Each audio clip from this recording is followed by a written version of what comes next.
Welcome to our channel. Previous వీడియోలో మనం జనవరి 2024కి సంబంధించిన 10 క్వశ్చన్స్ని డిస్కస్ చేయడం జరిగింది. సో ఈ వీడియోలో 11th క్వశ్చన్ నుంచి డిస్కస్ చేద్దాం. జనవరి 2024కి సంబంధించినటువంటి కరెంట్ అఫైర్స్లో అప్డేటెడ్గా ఉన్నటువంటి టాపిక్స్ అన్నింటినీ కూడా మీకు ఒక దగ్గర చేర్చి మొత్తం మంత్లీ వైజ్గా కరెంట్ అఫైర్స్కి సంబంధించినటువంటి బుక్ని డిజైన్ చేసి అందిస్తూ ఉన్నాం.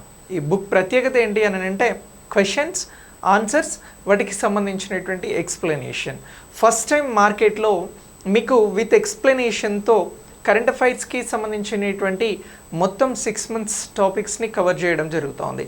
2024 జనవరి నుంచి జూన్ వరకు ఈ బుక్ ద్వారా మీకు అందించడం జరుగుతోంది. మీరు రాయబోయే ప్రతి ఎగ్జామ్లో కరెంట్ అఫైర్స్ అనేది పక్కాగా ఎగ్జామ్స్లో క్వశ్చన్స్ వస్తూ ఉన్నాయి కాబట్టి వాటినన్నింటినీ సమర్థవంతంగా ఎదుర్కొనేలాగా ఈ బుక్ని డిజైన్ చేయడం జరిగింది. ఈ బుక్ అతి త్వరలో మీకు మార్కెట్లోకి రాబోతూ ఉంది. బుక్ కోసం మీకు ఏమైనా ఎంక్వైరీ ఉంటే మీరు క్రింద కనిపిస్తున్న నెంబర్కి కానీ ఐకాన్ ఇండియా యాప్ని డౌన్లోడ్ చేసుకొని కానీ రిజిస్టర్ అయితే ఈ బుక్కి సంబంధించిన ఇన్ఫర్మేషన్ అనేది మీకు చేరవేయడం జరుగుతుంది.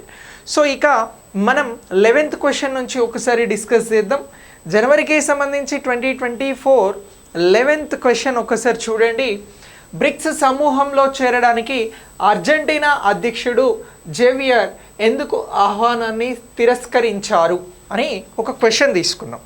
క్వశ్చన్లో ఆప్షన్ ఏ అర్జెంటీనా యొక్క ఆర్థిక స్థితి, ఆప్షన్ బి పాశ్చాత్య దేశాలతో సంబంధాలు, ఆప్షన్ సి కమ్యూనిస్టు దేశాలతో పొత్తుల నుంచి దూరంగా ఉండడం, ఆప్షన్ డి అంతర్జాతీయ ఒత్తిడులు అని చెప్పేసి ఇక్కడ మనం 4 ఆప్షన్స్ని క్రియేట్ చేసుకోవడం జరిగింది. అయితే ఈ క్వశ్చన్స్కి సంబంధించి ఇది దేనికి సంబంధించి అని అంటే కూటములు లేదా గ్రూప్స్కి సంబంధించినటువంటి క్వశ్చన్. సో బ్రిక్స్ అనేది అభివృద్ధి చెందుతున్న దేశాలకి సంబంధించినటువంటి ఒక ఇంపార్టెంట్ కూటమి. సో మరి ఈ కూటమికి సంబంధించి బ్రిక్స్కి సంబంధించి ఇది ఎప్పుడు ఏర్పాటైంది, దీని సమావేశాలు ఎలా జరిగాయి, ఎక్కడ జరిగాయి, సో అధ్యక్షత వహించినటువంటి దేశాలు ఏమిటి అనేటువంటి క్వశ్చన్స్ అడుగుతూ ఉన్నారు. బ్రిక్స్లో ఇటీవల 5 దేశాలు చేరాయి. దీని మీద క్వశ్చన్ రావడానికి అవకాశం ఉంటుంది. ఒక దేశం బ్రిక్స్లో చేరండి అని అంటే ఆహ్వానాన్ని తిరస్కరించింది. ఆ పాయింట్ ఆఫ్ వ్యూలో ఈ క్వశ్చన్ని తీసుకోవడం జరిగింది. ఒక బ్రిక్స్ అంటే మనం ఇలా కాంటెంట్ మొత్తం కూడా రీకాల్ చేసుకోవాల్సి ఉంటుంది. సో మరి మనం మాట్లాడుతున్నటువంటి బ్రిక్స్కి సంబంధించినటువంటి ఈ క్వశ్చన్ని ఒకసారి ఇన్ డీటెయిల్డ్గా డిస్కస్ చేస్తే 2023 సంవత్సరానికి వెళ్ళాలి. ఎప్పుడు అని అంటున్నాం 2023. సో ఈ 2023 ఎప్పుడు అని అంటే ఆగస్టు 15న ఒక సమావేశం జరిగితే ఈ సమావేశంలో అర్జెంటీనా దేశంని మీరు బ్రిక్స్లో చేరేందుకు మేము ఆహ్వానిస్తున్నాం, చేరండి అని చెప్పేసి చెప్పారు. దీని ప్రకారం ఎప్పుడు అంటే 2024 జనవరి 1న బ్రిక్స్లో సభ్యదేశంగా చేరేందుకు అర్జెంటీనాకు అవకాశం ఉంది. కానీ అర్జెంటీనా చేరలే. ఎందుకు చేరలేదు అనేటువంటి అంశాలు తర్వాత పరిశీలిస్తే తెలిసింది ఏంటి అని అంటే ఈ బ్రిక్స్ కూటమిలో ప్రధానంగా రష్యా కానీ చైనా కానీ కమ్యూనిస్టు సిద్ధాంతాలని ఫాలో అవుతూ కొనసాగుతూ ఉన్నాయి. సో ఇలా కమ్యూనిస్టు దేశాలతో పొత్తుల నుంచి దూరంగా ఉండేందుకు గాను బ్రిక్స్లో చేరడం లేదు అని చెప్పేసి అర్జెంటీనా అనేది తనకిచ్చిన ఆహ్వానాన్ని తిరస్కరించడం జరిగింది. సో మన క్వశ్చన్కి ఆన్సర్ వచ్చి కమ్యూనిస్టు దేశాలతో పొత్తుల నుంచి దూరంగా ఉండేందుకోసం అని చెప్పేసి అర్జెంటీనా అనేది బ్రిక్స్ కూటమిలో చేరలేదు అనేటువంటి అంశాన్ని మనం ఇక్కడ గుర్తించాల్సి ఉంటుంది. సో మరి అర్జెంటీనా చేరకుండా ఏ దేశాలు ఇంకా బ్రిక్స్లో చేరాయి, బ్రిక్స్లో అసలు ఏ దేశాలు ఉన్నాయి? బ్రెజిల్ ఉంది, రష్యా, ఇండియా, చైనా, తర్వాత సౌత్ ఆఫ్రికా చేరింది. అయితే ఈ 5 దేశాలతో పాటు కొత్తగా ఏ 5 దేశాలు చేరాయి అనేటువంటి అంశాన్ని కూడా మనల్ని క్వశ్చన్గా అడగడానికి అవకాశం ఉంటుంది. సో ఇథియోపియా అనేటువంటి దేశం బ్రిక్స్ కూటమిలో చేరింది. అలాగే ఈజిప్ట్ అనేటువంటి దేశం కూడా బ్రిక్స్ కూటమిలో చేరడం జరిగింది. దీనితో పాటు యునైటెడ్ అరబ్ ఎమిరేట్స్ అనేటువంటి దేశం చేరింది. అలాగే ఇరాన్ దేశం కూడా బ్రిక్స్ కూటమిలో చేరింది. దీనితో పాటు సౌదీ అరేబియా అనేటువంటి దేశం కూడా బ్రిక్స్ కూటమిలో చేరడం జరిగింది. సో ఇలా మొత్తం 10 దేశాలు ప్రస్తుతం బ్రిక్స్లో 2021 నుంచి సభ్య దేశాలుగా కొనసాగుతూ ఉన్నాయి. ఇక ఈ 2024కి సంబంధించి బ్రిక్స్కి అధ్యక్షత వహిస్తున్నటువంటి దేశం రష్యా దేశంగా గుర్తుంచుకోవాల్సి ఉంటుంది. సో ప్రస్తుతం 2024 నుంచి బ్రిక్స్ దేశాల సంఖ్య 10 సభ్య దేశాలు అని చెప్పేసి గుర్తుంచుకోవాల్సి ఉంటుంది. ఓకే, సో ఇలా బ్రిక్స్ గురించి మాట్లాడుతున్నాం కాబట్టి మనం ఇక్కడ మరొక 2 అంశాలను డిస్కస్ చేయాల్సి ఉంటుంది ఇంపార్టెంట్ కూటమిలకి సంబంధించి. G20. సో G20కి గత ఏడాది భారతే అధ్యక్షత వహించింది. సో G20లో 19 సభ్య దేశాలతో పాటు ఒక యూరోపియన్ యూనియన్ ఉండేది, ఏది EU ఉన్నది. సో ఇప్పుడు ఆఫ్రికన్ యూనియన్ కూడా ఇందులో చేరడం జరిగింది. ఈ అంశాలు G20కి సంబంధించి గుర్తుంచుకోవాలి. ఇక నెక్స్ట్ మరొక కూటమి షాంఘై కోఆపరేషన్ ఆర్గనైజేషన్. సో దీంట్లో మొత్తం 9 సభ్య దేశాలు ఉన్నాయి. ఇందులో ఇటీవల చేరింది ఏంటి అని అంటే ఇరాన్ అని చెప్పేసి గుర్తుంచుకోవాల్సి ఉంటుంది. సో ఇరాన్ SCOలో చేరింది, ఇరాన్ బ్రిక్స్లో చేరింది. ఇలా ఈ అంశాలని మీరు ఎగ్జామినేషన్ పాయింట్ ఆఫ్ వ్యూలో అప్డేట్ చేసుకోండి. ఇలా వివరణాత్మకంగా మీకు బుక్ని డిజైన్ చేసి అందించడం జరుగుతూ ఉంది. సో ఇలా ఈ బ్రిక్స్కి సంబంధించిన క్వశ్చన్ని మనం డిస్కస్ చేసినాం. దీని తర్వాత మరొక క్వశ్చన్ చూద్దాం. డిసెంబర్ 2023లో భారతదేశంలో goods and services taxes GST వసూళ్లు గత ఏడాది ఇదే నెలతో పోలిస్తే ఎంత శాతం పెరిగాయి? గత ఏడాది ఇదే నెల అని అంటున్నాం, అంటే 2022 డిసెంబర్తో పోలిస్తే ఎంత పెరిగాయి అని అంటున్నాం. Option A 5%, option B 10.3%, option C 13%, option D 15% అనేటువంటి ఆప్షన్స్ని ఇక్కడ మనం తీసుకోవడం జరిగింది. సో క్వశ్చన్ సింపులే, కానీ ఎగ్జాక్ట్గా ఆన్సర్ తెలియాలి, తెలిస్తేనే మనం ఆన్సర్ చేయగలుగుతాం. సో ఇక్కడ మనం తీసుకున్న ఈ క్వశ్చన్స్, ఈ ఆప్షన్స్ ప్రకారం రైట్ ఆన్సర్ వచ్చి ఏంటి అని అంటే మనకి డిసెంబర్ 2023ను 22 డిసెంబర్తో పోల్చి చూసినప్పుడు GST వసూళ్లు అనేవి పెరిగాయి. అది ఎంత అని అంటే 10.3% పెరిగాయి అనేటువంటి అంశాన్ని ఇక్కడ గుర్తుంచుకోవాల్సి ఉంటుంది. మరి 2023లో GSTకి సంబంధించినటువంటి వసూళ్లు ఎంత ఉన్నాయి అని అంటే 1,64,882 కోట్లు. ఎంత అని అంటున్నాం? 1,64,882 కోట్ల రూపాయలు GST వసూళ్లు అనేవి వచ్చాయి. ఎప్పటికి సంబంధించి? ఇది డిసెంబర్ 2023కి సంబంధించి.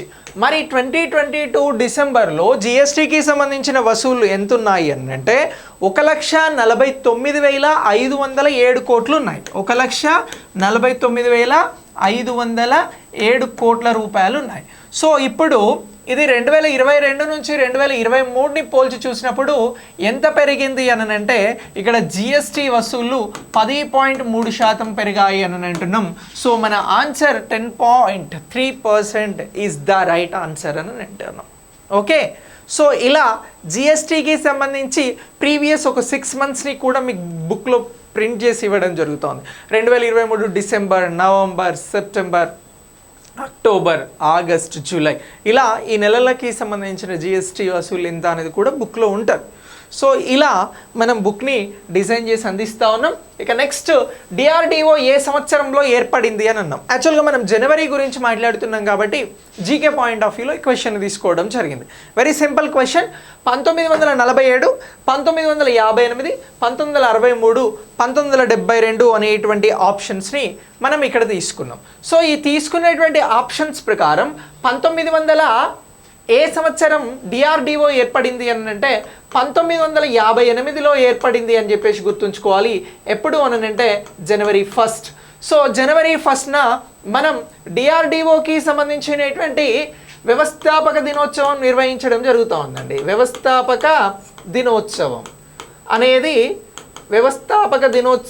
అనేది నిర్వహించుకుంటా ఉన్నాం.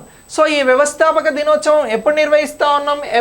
ఎవ్రీ ఇయర్ అని అంటే జనవరి 1 DRDO అనేది ఏం చేస్తుంది అని అంటే భారత రక్షణ రంగానికి సంబంధించినటువంటి అవసరాలను తీర్చడంతో పాటు భారత్ని ఆత్మనిర్భర్ భారత్గా మార్చేందుకు, రక్షణ ఎగుమతులను పెంపొందించేందుకు, కొత్త ఇన్నోవేషన్స్ని తీసుకొచ్చేందుకు, రక్షణ రంగంలో పటిష్టతను పెంచేందుకోసం DRDO అనేది డిఫెన్స్ రీసెర్చ్ డెవలప్మెంట్ ఆర్గనైజేషన్ అనేది పనిచేయడం జరుగుతుంది. సో ఈ DRDO అనేది ఏ మంత్రిత్వ పరిధిలో ఉంటుంది అని అంటే రక్షణ మంత్రిత్వ పరిధిలో ఉన్నది. సో ఇలా కామత్ అనే అతను ఇప్పుడు డిఆర్డిఓకి చైర్మన్గా ఉన్నారు అనేటువంటి అంశాలని మనం బేసిక్గా గుర్తుంచుకోవాల్సి ఉంటుంది. జనవరి 1న డిఆర్డిఓ వ్యవస్థాపక దినోత్సవం ఉంది కాబట్టి దినోత్సవం రూపంలో కాకుండా దీన్ని జీకే పాయింట్ ఆఫ్ వ్యూలో తీసుకునేటువంటి క్వశ్చన్గా గుర్తుంచుకోవాలి. ఇక నెక్స్ట్ క్వశ్చన్ ఒకసారి చూడండి. భారతదేశంలో మొదటి ఆల్ గర్ల్స్ సైనిక్ స్కూల్ ఎక్కడ ప్రారంభమైంది? డెహ్రాడూన్, పూణే, బృందావన్, బెంగళూరు. సో మీకు ఆన్సర్ తెలిస్తే మీ ఆన్సర్ని కమెంట్ బాక్స్లో పోస్ట్ చేయండి. ఈ క్వశ్చన్కి సంబంధించిన ఎక్స్ప్లెనేషన్ ఒకసారి చూడండి.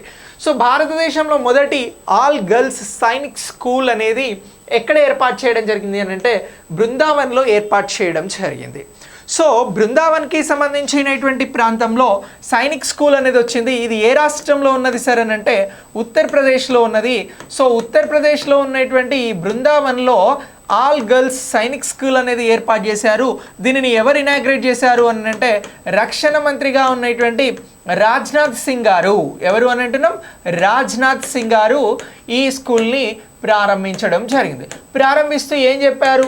ఎవరైతే అమ్మాయిలు, మహిళలు ఉంటారో వీరు దేశంలో సైనిక సేవలను ఇచ్చేందుకోసం ఈ సైనిక్ స్కూల్లో చేరి దేశానికి సేవ చేసేందుకోసం చాలా బాగా ప్రిపేర్ అవ్వచ్చు అనేటువంటి అంశాన్ని ఇక్కడ చెప్పడం జరిగింది. సో ఇలా ఈ క్వశ్చన్ని మనం జనవరి అప్డేట్గా డైరెక్ట్ క్వశ్చన్గా తీసుకోవడం జరిగింది. నెక్స్ట్ క్వశ్చన్ ఒకసారి చూడండి. దివ్య కళ మేళా యొక్క ప్రాథమిక లక్ష్యం ఏమిటి అని ఇక్కడ క్వశ్చన్ అడిగినాం. కళాత్మక ప్రదర్శనలు, వికలాంగులకి ఆర్థిక సాధికారత, పుస్తకాల ప్రదర్శన, ఆహార ప్రదర్శనలు.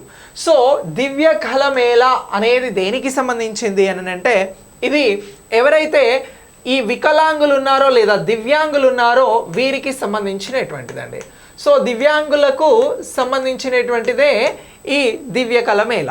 సో ఈ దివ్యకళ మేళ ఉద్దేశం ఏంటి అని అంటే వికలాంగులకు ఆర్థిక సాధికారత అందించడం అనేది ఈ దివ్యకళ మేళ ఉద్దేశం. వికలాంగులకి సంబంధించి వారి ద్వారా ఏవైతే ఉత్పత్తులు వస్తాయో, ప్రొడక్ట్స్ వస్తాయో ఈ ఉత్పత్తులకి మార్కెట్ కల్పిస్తూ మార్కెట్ కల్పిస్తూ ఈ మార్కెట్ ద్వారా ఆర్థిక సాధికారత వికలాంగులకు చేకూరేలా చేసేందుకే దివ్యకళ మేళా అనేటువంటిది నిర్వహించడం జరుగుతూ ఉంది. సో ఈ దివ్యకళ మేళా ప్రాథమిక లక్ష్యం ఏమిటి? వికలాంగులకి ఆర్థిక సాధికారతను అందించడం. సో మనకి సోషల్ జస్టిస్ అనేటువంటి ఒక మినిస్ట్రీ ఉంది. సో ఈ మినిస్ట్రీ పరిధిలో దివ్యకళ మేళా అనేటువంటిది నిర్వహించడం జరుగుతుంది. ఇది ఎవరికి హెల్ప్ఫుల్గా ఉంటుంది అని అంటే దివ్యాంగులకి సంబంధించి ముఖ్యంగా వారి దగ్గర నుంచి వచ్చేటువంటి ఉత్పత్తులకి మార్కెటింగ్ చేసేందుకోసం ఇది ఉపయోగకరంగా ఉంటుంది. సో ఇలా ఈ క్వశ్చన్స్ని అప్డేట్ చేసుకోండి. నెక్స్ట్ క్వశ్చన్స్తో మళ్ళీ కలుద్దాం. మళ్ళీ చెప్తా ఉన్నాం, మనం ఇలాంటి క్వశ్చన్స్తో మీకు అద్భుతమైనటువంటి బుక్ని తీసుకురావడం జరుగుతూ ఉంది. బుక్లో క్వశ్చన్స్, ఆన్సర్స్, ఎక్స్ప్లెనేషన్. మీరు 6 monthsకి సంబంధించిన కరెంట్ అఫైర్స్ 6 daysలో అప్డేట్ అయ్యేలాగా ఈ బుక్ని డిజైన్ చేయడం జరిగింది.